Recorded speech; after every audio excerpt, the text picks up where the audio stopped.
Good afternoon. My name is Christiana Urbano. I'm here with the Public Library of Brookline's ideaspace program. We're doing our weekly Craftalong, where we do a little bit of an ideaspace project in everybody's homes using sort of household materials that you might have lying around. This week we're going to be making our own envelopes. So for sending in the mail. So these can actually go in your mailbox outside.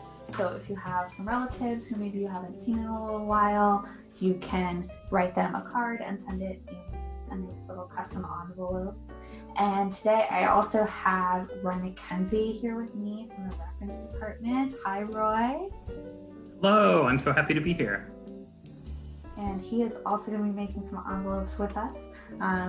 And if you're following along at home, the things you're going to want to have are some kind of paper. That can be plain paper or construction paper, but it can also be just magazine paper or paper from an old book. You'll want a decent size sheet of paper, like an 8.5 by 11 or so, if you're going to send it in the mail, because the little tiny teensy envelopes like this, you can send them, but they'll sometimes cost extra stamps, and they'll also sometimes get lost just because they're so little. So if you're gonna send them in the mail, trying to get a little closer to a regular envelope size is a good idea. We'll also be using, I have some coloring pages that I'm going to use, so you can color them in and then turn them into envelopes, which can be fun too. You'll also want either glue or tape, and either a ruler for the one kind of folding only envelope that we'll be making, and scissors to cut it out, or you can download an envelope template, which I've linked for everybody at brklib.com/envelopes. And there's just a blog post that I found online. There are a million more blog posts like it that have example templates that you can download.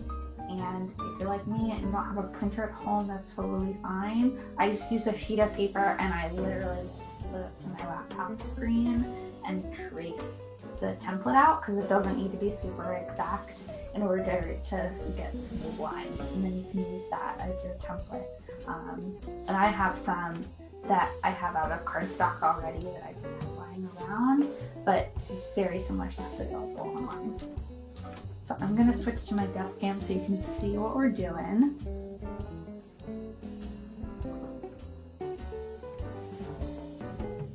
And we will start with the one that doesn't need the templates, so that we can just dive right in. So I'm just gonna grab a sheet of paper. I think I'm gonna start with the one out of the coloring page, because that's kind of fun. This is just a regular coloring page that I had in the coloring book. And I'm just gonna do any kind of drawing and stuff is easier to do when everything's flat, so you don't have to be doing doodles kind of around the edges of your paper, so that's nice to do. And I like to leave a lot of it even just empty, black and white, and then have little pops of color. It's fun, but you can do it any way you want. You could even reuse, if you have coloring pages on the fridge from the kiddos in your house, that could be really fun to reuse them when you get new coloring pages to put up. To send them along to family members that way and turn those into envelopes. Shanna, does it matter what size paper you're using right now? It doesn't matter too much. I think it depends on what you want it for. I'm not going to cut mine down to shape or size right away. Eventually, for the envelope that I'm making currently, you're going to want a square. And you're not going to want to go so small that you end up with it, unless you want a teeny tiny envelope like this one that's really itty bitty. You're going to want a decent size, but this should be enough to make one that's about this size, which I'm less worried about getting lost in the mail. This guy's kind of tiny, so I would be more inclined to use it for like a gift that I was giving or something like that, and put a little like note about who the gift is for, rather than trying to send this, just because it is quite small. I don't want to torture my mail people.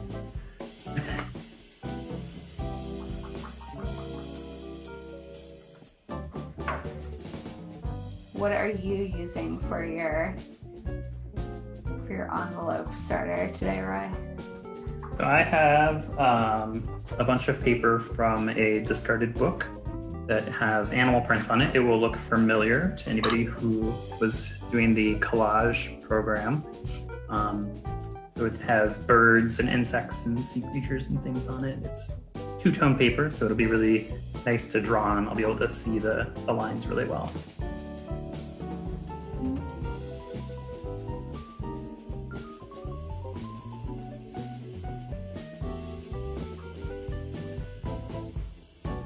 And when you do yours, how will you sort of make sure that the address label is clear on it? Do you add a piece of tape to it later? Yeah, so what I did on this one that I did with the patterned sheet of paper is I had little label stickers, and I put one of those on there, but you could just do that with a regular piece of plain white paper and glue it on or tape it on, and that would be fun as well, just so that it's easy to read. And you might want to do one for your return address too. So again, make your postal service's lives easier. I do like my postal carrier, so I think anything I can do to make her life easier, I will be happy about. Yes. It's great timing to go get you're encouraging people to get stamps right now, so that this was timely as well.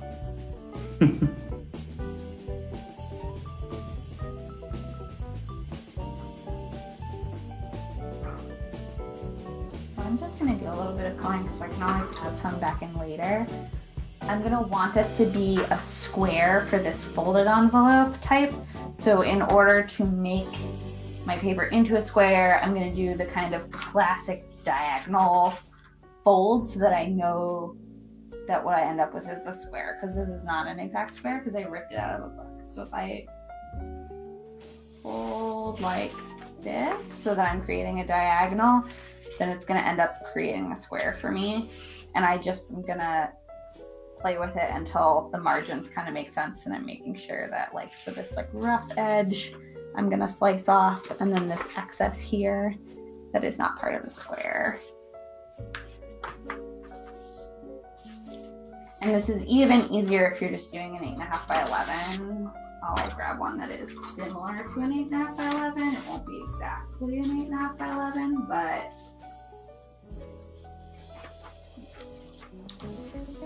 so this kind of letter shaped paper, you can do the same thing where you're just gonna fold diagonally and line up the top edge with one of the long edges so that you end up with a square piece of paper when you trim it down.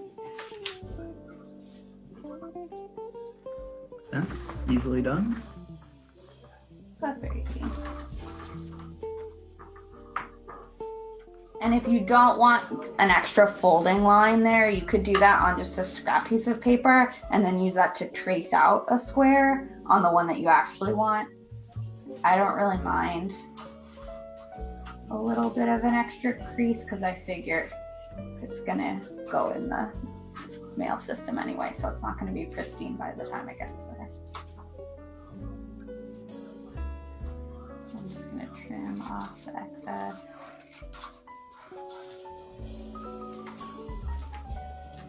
Off of both of these.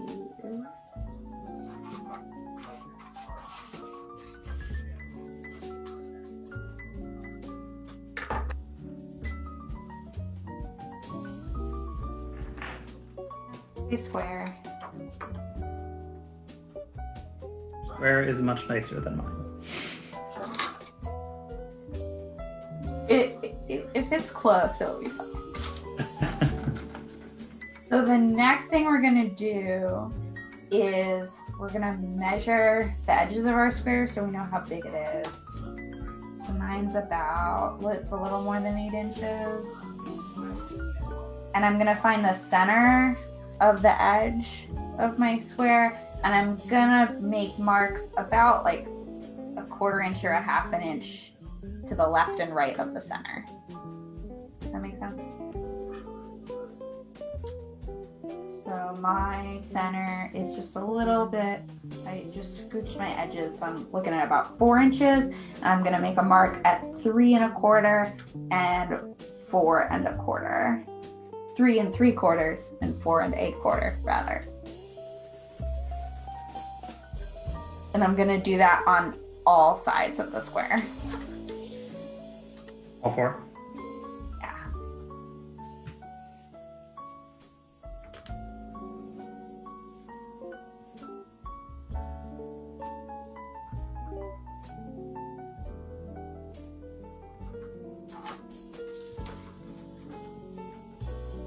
And once you make a few of these using either this method or the templates that you see online, you'll also kind of get a sense of how envelopes work like in 3D, which I think is not intuitive when you're just looking at a completed envelope, but you'll kind of get a sense for how they work, and then you can make your own like cooler templates.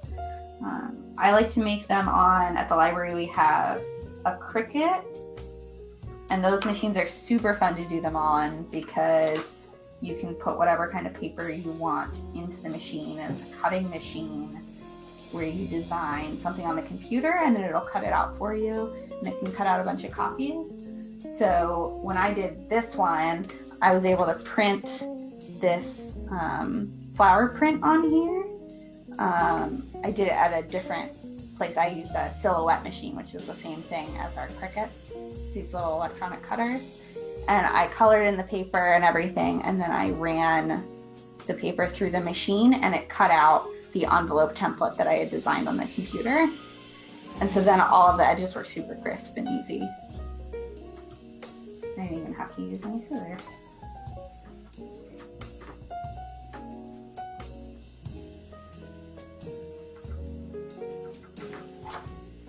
So once I have everything marked out, do you have all your sides marked, Roy?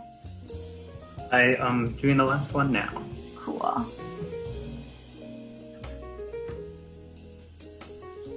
Okay. So what we're gonna do is we're gonna turn the paper so it's a diamond shape. So we want a pointy corner towards us. And we're gonna find the mark that's further away from us on each side, and that's going to be the line that is the edge of our triangle that we're going to fold. Okay. So it'll be easier to visualize, and I recommend using, if you have like a ruler or a straight edge of some kind, to lie that across, because that's the easiest way to get a really nice clean fold.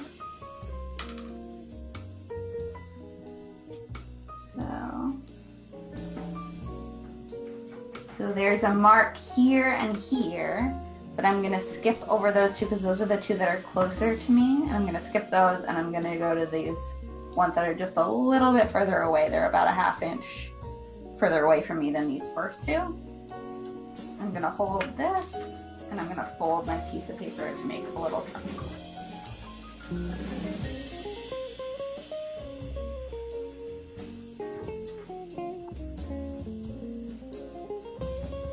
Now I'll fold it back the other way. And then I'm going to do the same thing on the other 3 corners. And you're going to notice that the triangle, the little corners of your triangles will overlap because you're folding across to the further away spot on each one. So again, I'm just going to rotate this so it's a diamond. I'm going to find my 2 little marks that I made on each side, and I'm going to pick the further away ones, the ones towards the other corners, not the ones closer to me.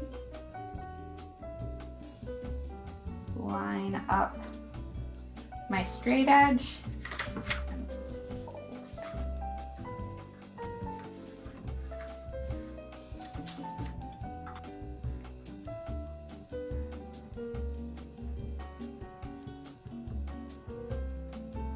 So your 2 triangles should make a tiny little triangle fold in between. I'll do it on this sheet of paper too, because I think it'll be a little bit easier to see that. And my measurements are just going to be a smidge different on this piece of paper because the piece of paper is a little bit smaller. So this one's more like 7 inches. So I'm just going to adjust in. Again, just going to find the center of whatever that is and then go a 1/4 inch left and right.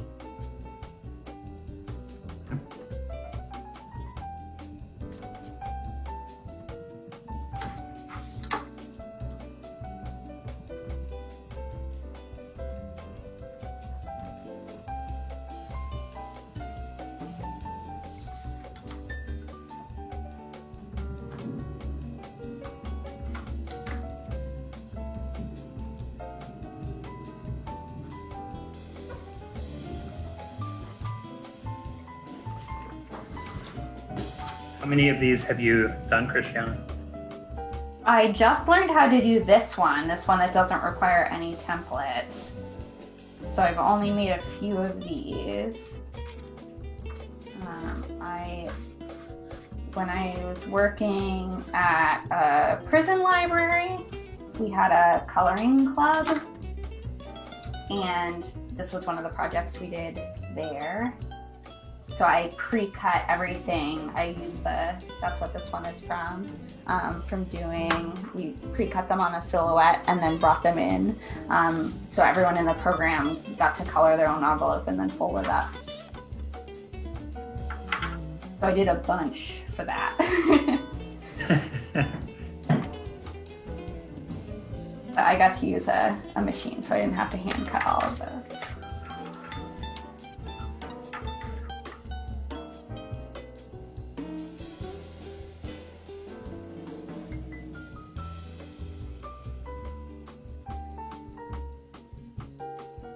Easier to see on this one because the paper's white. But this is what my folds end up looking like. These 2 big triangles with a tiny little triangle in between that's formed by the fold lines. So I'll draw. I drew. Oh yeah.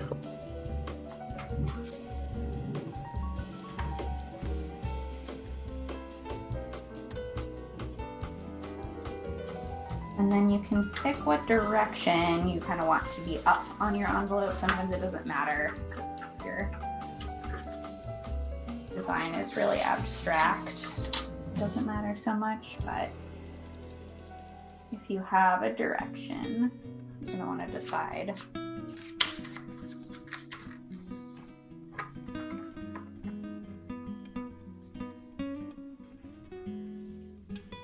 And mine, if you wanted, so for mine, the picture is this way. So if I had actually wanted it to stay this way on the envelope, I actually would have wanted one of the points to be underneath wherever I was finishing. So mine's going to be... Right, because it's going to be rotated a little, right? Sideways, because what we're going to do is we're going to flip this over, because I want this, whatever side you want to be the flat side of your envelope, you're going to flip downwards.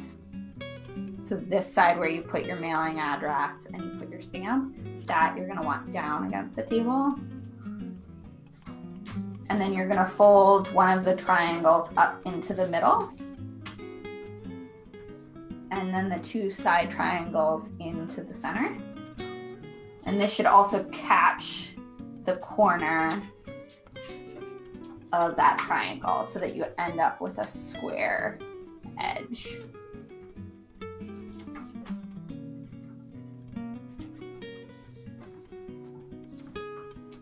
And you can see that it looks like an envelope pretty much immediately, which is cool.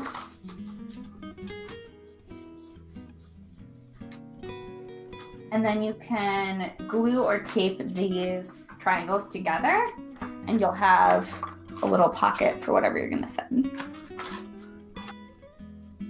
It's very cool.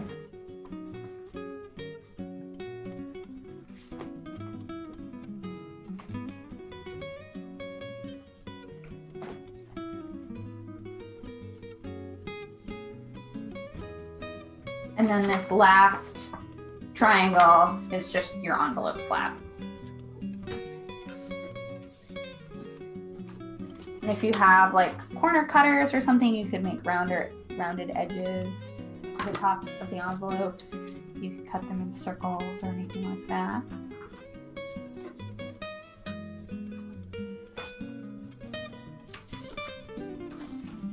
So then that is the front of my envelope. Very nice. Go back in. And you could also do some of the initial folding and then unfold it again to make it easier to color on if you wanted to kind of see where all the pieces will end up when you're done. Because that can be kind of hard to judge when it's all still flat.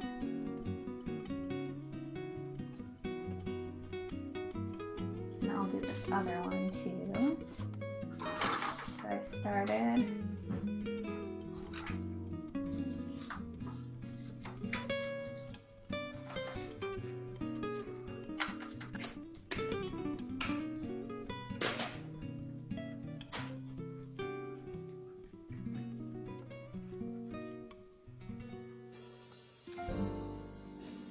Are you gluing yours or taping yours? I missed. I'm sorry.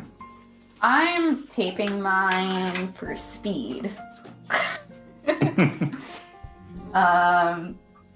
But you could definitely, the glue probably in the long term would be more durable.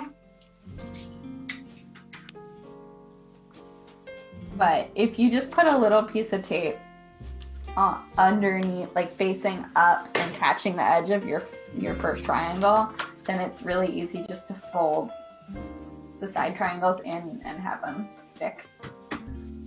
It's nice and simple. And actually with this one, if you have envelope seals, even that will really hold it together, as long as it's pretty sticky. I have.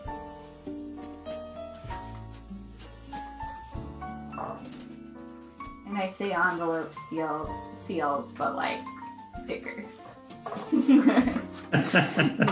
Good size stickers are fine.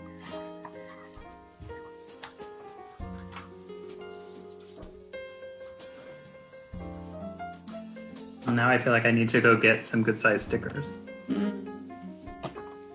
You can coordinate them, or yeah, because envelope seals are just like circle stickers. And then I might want to take some other pattern, some other like non-pattern paper to use as the space for writing the address on.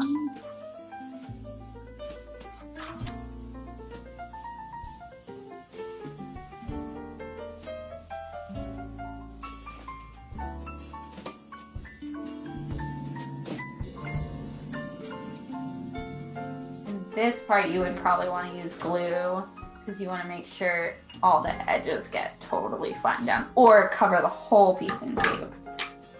But you wouldn't want to just like donut underneath.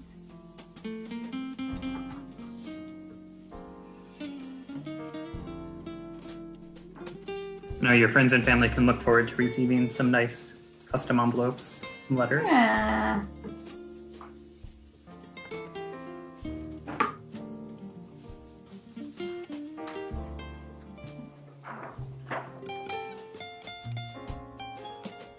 And how hard would it be to turn this same sort of folding strategy into a rectangular envelope?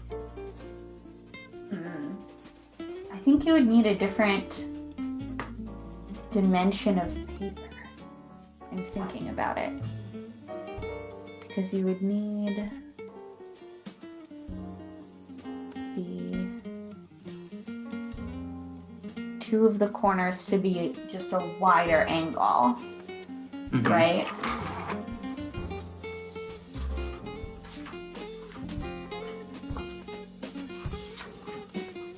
Figure it out on a piece of paper you would want. And the other thing you can do, if you just have regular mailing envelopes at your house or your apartment, you can just unfold one of them. and that will tell you True, true. what you would need. But I would imagine you would need something more along the lines of this. Oh, yeah, okay. So Sort of a it diamond just, shape anyway. yeah, it would be a little funkier. The nice thing about this is you're just all working with right angles, which makes it simpler, and this wouldn't be right angles. This would be a much tighter angle, and this would be a much wider angle. But you could do the same exact thing. You would just need a longer, wider piece of paper. Cool. And that's why and some of the templates will include something like this for this kind of triangular, classic triangular envelope shape. The other way that you can do it that can be, I think, a little more efficient in the use of paper, if you're using your pieces of paper at home, is this kind of envelope where you have really wide side pieces and these really tiny top and bottom flaps. So I will show you what that looks like on one of these templates. Because this also ends up making a rectangular envelope, but it doesn't require quite as long of a sheet of paper as you would need for really wide side flaps, and to get that kind of the envelopes that open from the top this way. If we move the top to this side, we can just kind of use squares on this edge.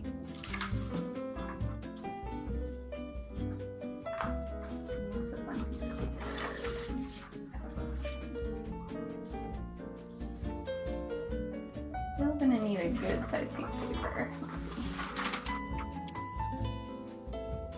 This is wrapping paper.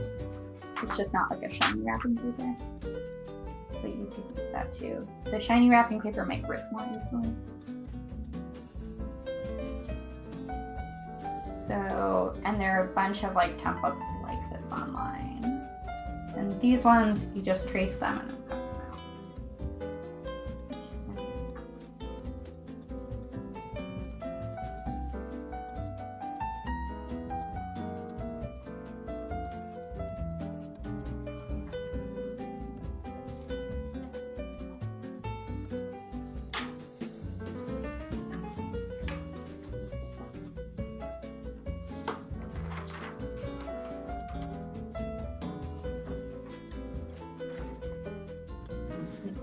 This is the kind that it's especially nice to use the cutting machine on because there's these little rounded corners and things like that.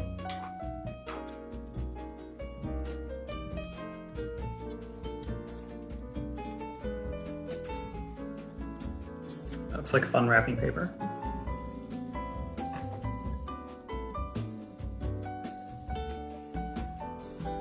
Wrapping paper is a great paper for if you need like a lot. So it's good for this because you can make the larger envelopes out of it. Especially if you have, like I have a lot of the brown paper, like craft paper, wrapping paper. Or the sort of like heavier weight. Yeah, it's not shiny, so you can write on it and everything. It'll be a little sturdier. Seems like that's useful paper for a variety of crafts. It is. I like it. It is helpful. And it's nice for giving gifts and things because you can write whatever you want on top of it. Or add, holiday appropriate, celebration appropriate things without having 8 different wrapping papers, which I do not have room for in my apartment.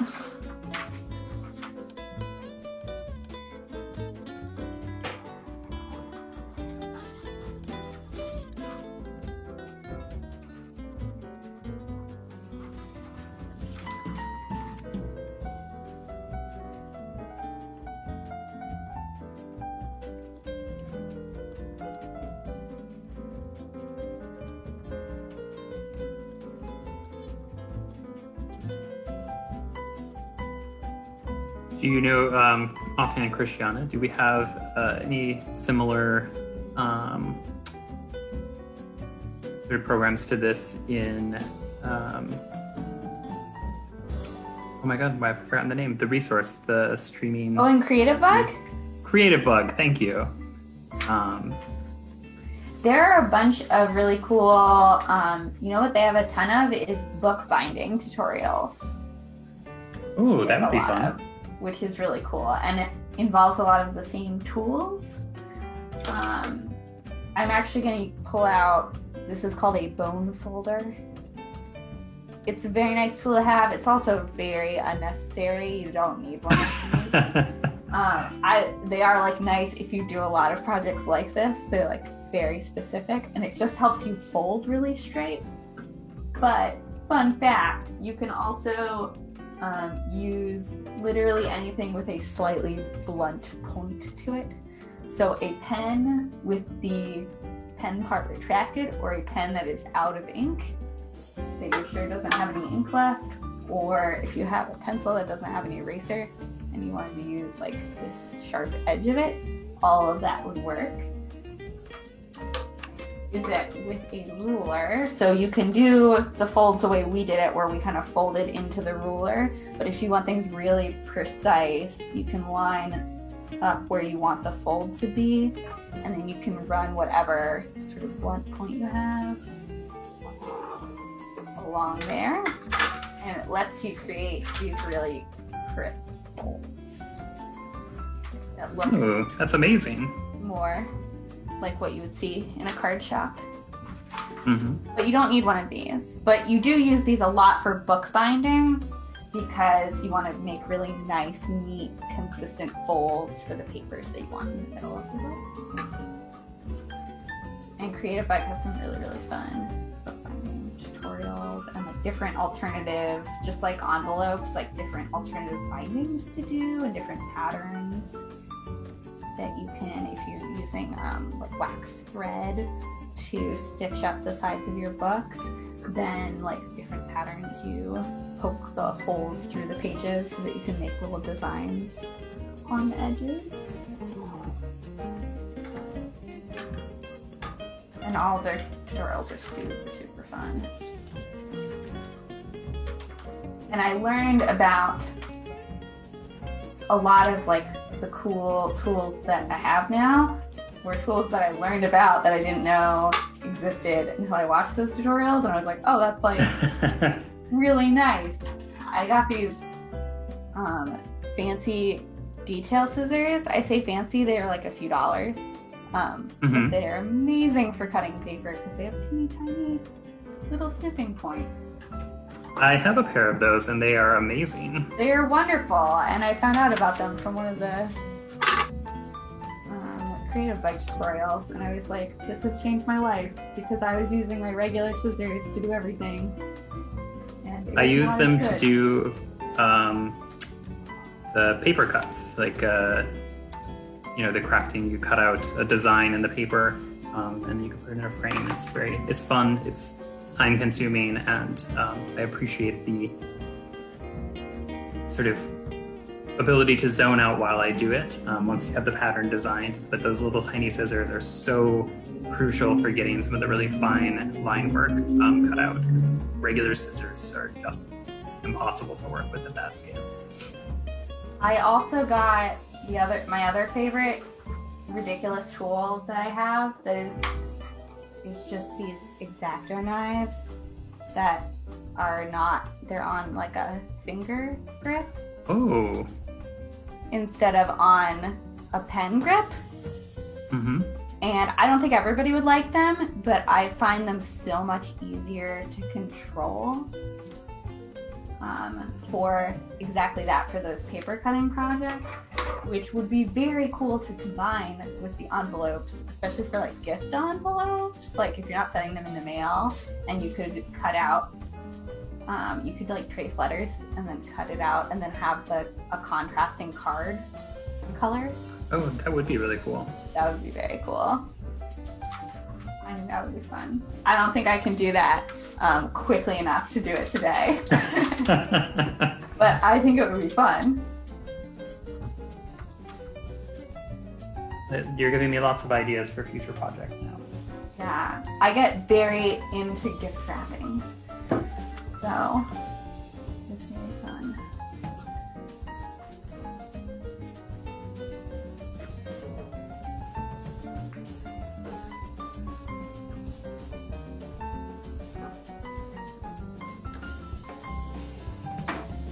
So do you have a sneak teaser for our watchers about what your next craft is going to be? Next week, we're doing an extra super exciting event because we're going to be partnering with Big.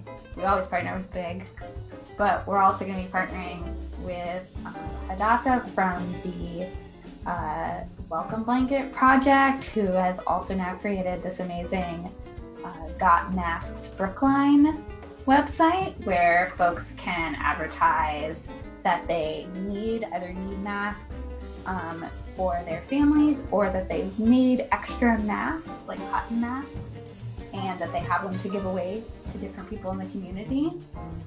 So she will be joining us, and Joyce from the Brookline, she's with the Brookline Senior Center, and she has made thousands of masks, her and her friends. She normally does quilting, and she's made thousands of cotton masks for donation for different healthcare workers. And we're going to be doing a sew-along and making our own cotton masks just with hand sewing. So we did a no-sew mask video a few weeks ago, and next week we're going to be doing a sewn mask tutorial. But all the materials other than needle and thread are going to be super simple, easy, around the house type things. So you can use a t-shirt that's made out of cotton, and we'll be using hair ties for the elastic straps, or you can use shoelaces or ribbon if you don't have hair ties that are the right size for your ears. And we're going to be doing just the easiest mask tutorial video that I've seen, I think, this entire time. I know there's a huge proliferation of them, so I like to find the easy ones that are more approachable. And going to be hearing from Joyce and Hadassah about sort of their tips for all the work they've been doing, and talking about all of the exciting projects they've been involved with. That sounds like that will be a very exciting craft. I will It is. It's so not be co-hosting that one, but I will probably be following along. Yeah, it's very fun. And the no-sew ones were super fun. I made one out of one of my husband's old cat t-shirts that had a giant cat face on it. So the mask looks like I have a cat face. It was amazing. Now I have one of those. It's great. So I strongly encourage the most ridiculous t-shirts that you have left over. I definitely have a lot of weird t-shirts left over. Right? So that's very fun. And then you're recycling and helping somebody who needs a mask. Double win. It's a double win. Like it.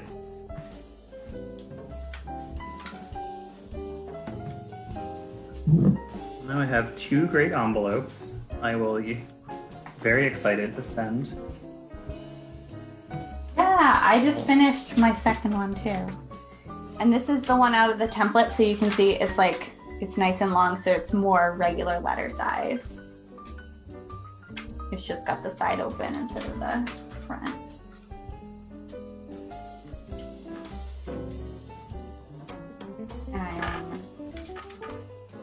I really like it if you have if you have paper that has different patterns on each side, then that can be cool, because then you can have like a little contrast. It's like you did like envelope liner contrasting colors, but you don't have to actually cut more pieces of paper. Although there are great tutorials for how to do that as well. And you basically just cut a smaller piece of paper that is the same shape as your first piece of paper and glue it together. And then you have... Seems simple enough. super snazzy envelope liners.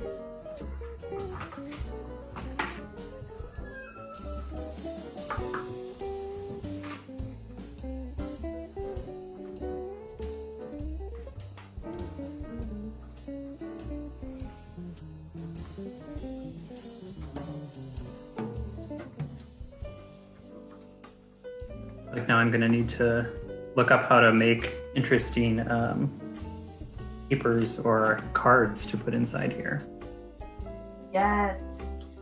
Well, and the other thing that is nice if you do the 8.5 by 11 one is you end up with a little piece of paper that is about the right size. It's a little on the small side, but you could definitely fold it into a little card, and the card would definitely fit. Nice. I was thinking I could use the decoupage skills I learned during the collage program to make a nice little card. That is Probably too heavy for a single stamp, but yeah, I like to throw extra. If I'm on the edge, I'm like, I don't have a postal scale. I just throw 2 stamps on it, and I'm like, no, we'll get there.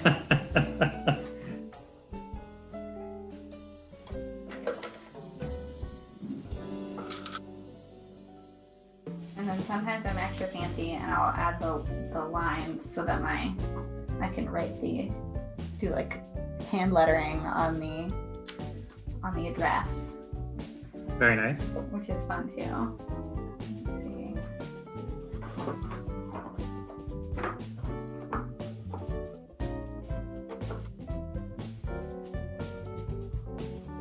Do you have a special tool for that?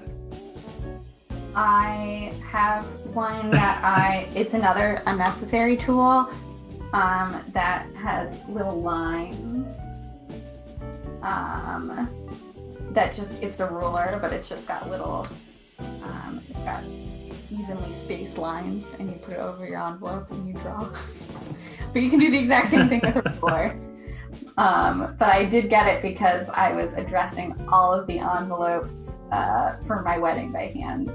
And so I got it for that, because it was not worth having to measure out the distance between the lines on every single envelope.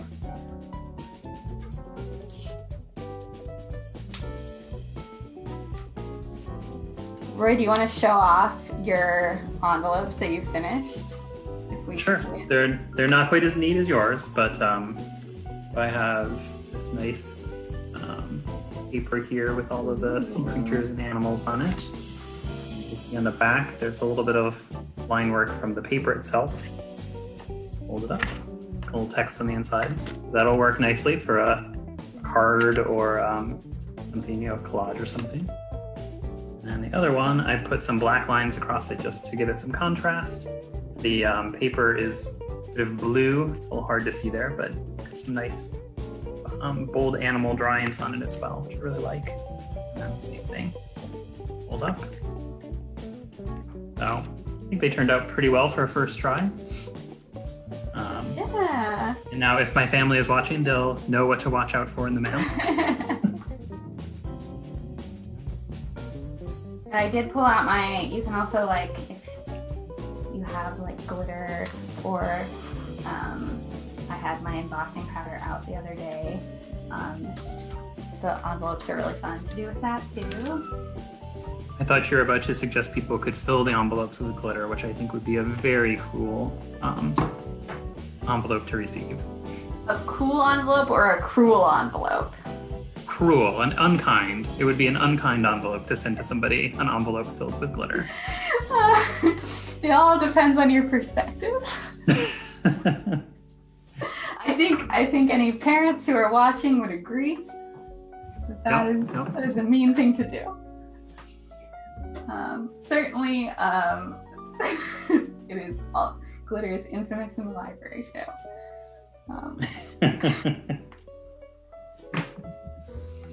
So, and I noticed for my paper, I got this from a book that was heavily damaged, so the pages were all falling out on their own. But they do have the nice contrast that you were describing, where the interior of the envelope looks very different from the exterior just because of the nature of the book. So if you have a an old book that's falling apart, that might be a good place to get paper for this project as well. I'm just gonna grab my embossing powder, which I pulled out last week too. But it's really fun. But you can do the same thing with paint. Anything that would create a really nice opaque finish.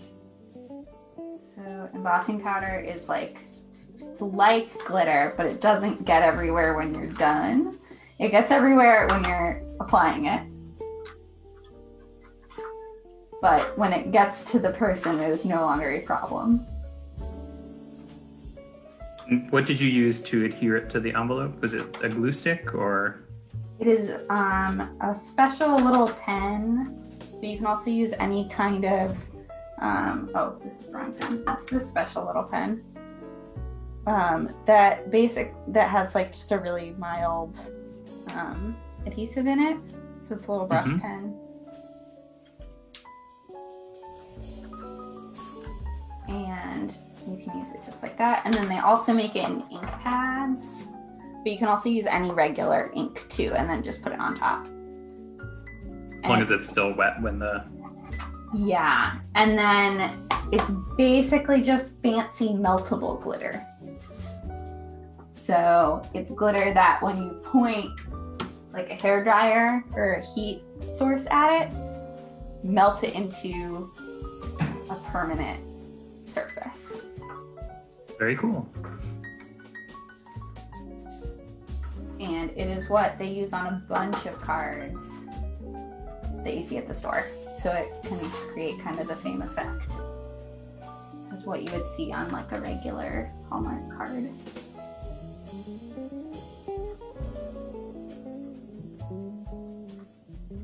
Mine didn't get quite wet enough, so I'm going back over it. Like you're going to double my craft budget for the month. All these cool new things that I know about now. These things. But you can do a lot of the same effects with just acrylic paint too. To be fair. It is fun to do the embossing powder. Let me see it. Ooh. My embossing gun is in my desk, so I just dislodged the camera slightly, but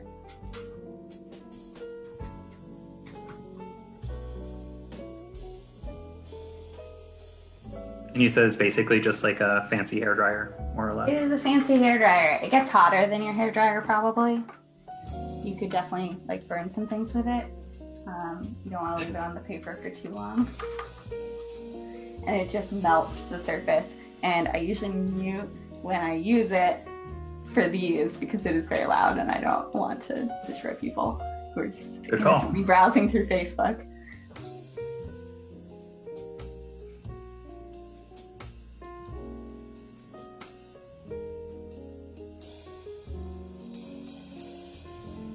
I feel like at this point, I wish we had special hairdryer embossing gun music that we could just kick on right now. Something for us to think about in the future.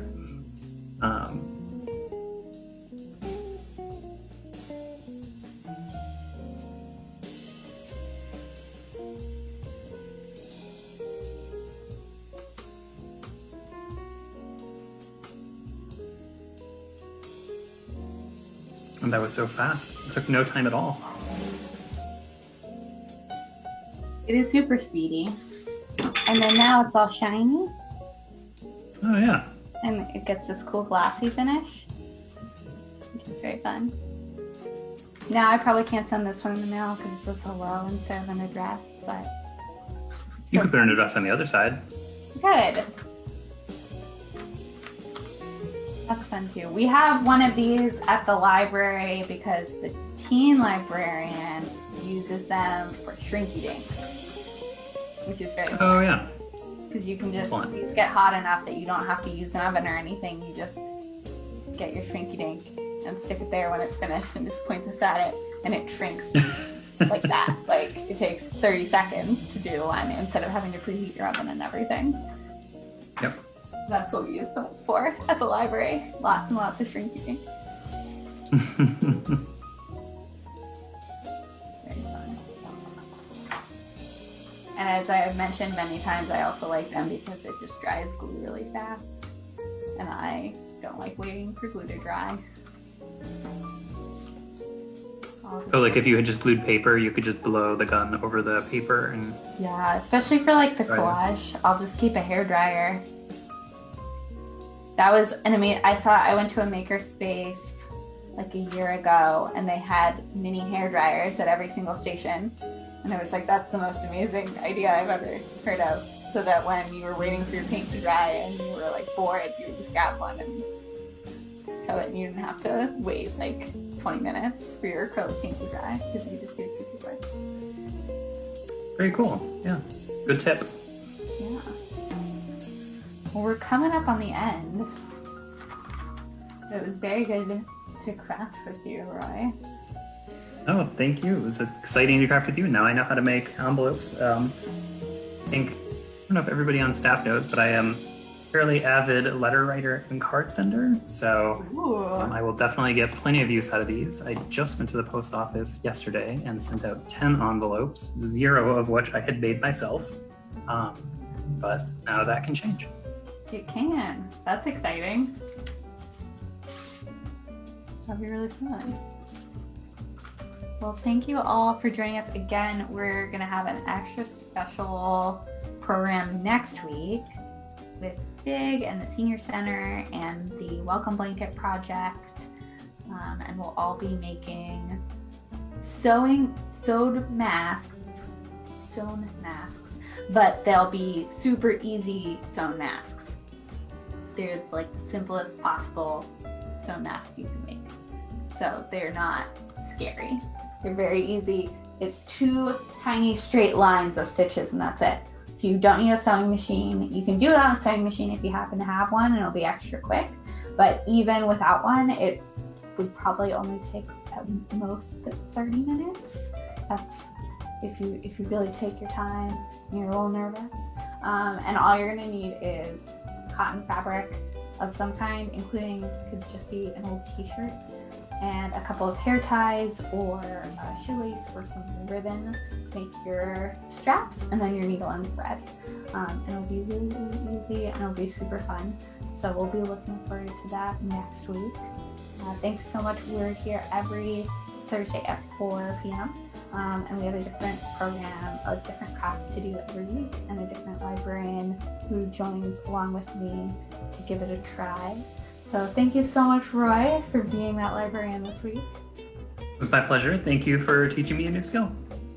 Great. Thanks so much, everyone. Have a good day. Bye-bye.